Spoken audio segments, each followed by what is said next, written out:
Hi 2 kilo veg biryani எப்படி செய்கிறதுன்னு பார்ப்போம். இதுக்கு தேவையானது ரம்பை இலை, 300 ml எண்ணெய், 5 பச்சை மிளகாய், 3/4 கிலோ வெங்காயம் போட்டு நல்லா வதக்கிக்கோங்க ப்ரௌனிஷ் வர வரைக்கும்.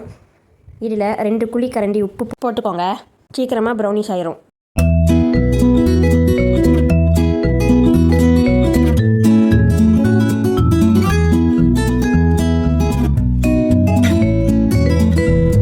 ப்ரௌனிஷ் ஆயிடுச்சு. இப்போது 150 கிராம் பட்டாணி போட்டுக்கோங்க. பட்டாணியை வெங்காயத்தோடு போட்டால் நல்லா வேகிரும். இஞ்சி பூண்டு 150 கிராம் போட்டுக்கோங்க, வதக்கிக்கோங்க. 1/2 கிலோ தக்காளி ஜூஸ் ஊற்றிக்கோங்க. கேரட் 1/2 கிலோ, பீன்ஸ் 1/2 கிலோ போட்டுக்கோங்க.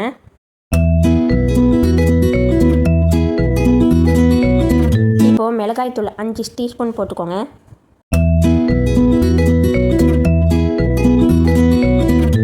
கரம் மசாலாவும் மல்லித்தூளும் 2 டீஸ்பூன் போட்டுக்கோங்க. போட்டு நல்லா வதக்கிக்கோங்க. இப்போது தயிர் 1 கப் ஊற்றிக்கோங்க.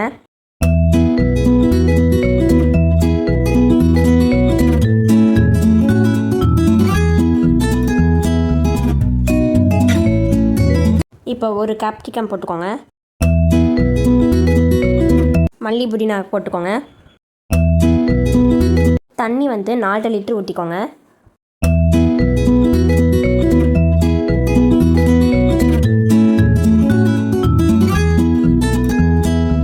கொதி வர வரைக்கும் மூடி வச்சுக்கோங்க. கொதி வந்தால் அரைச்சி போடலாம்.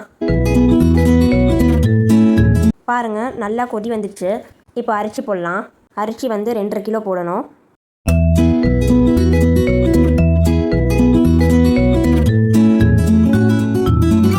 இப்போது ஒரு லெமன் புழிஞ்சுக்கோங்க, கொட்டை இல்லாமல்.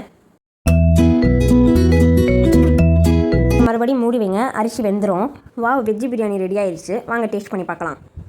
ரொம்ப நல்லாயிருக்கு. நீங்களும் ட்ரை பண்ணி பாருங்கள். பாய் பாய்.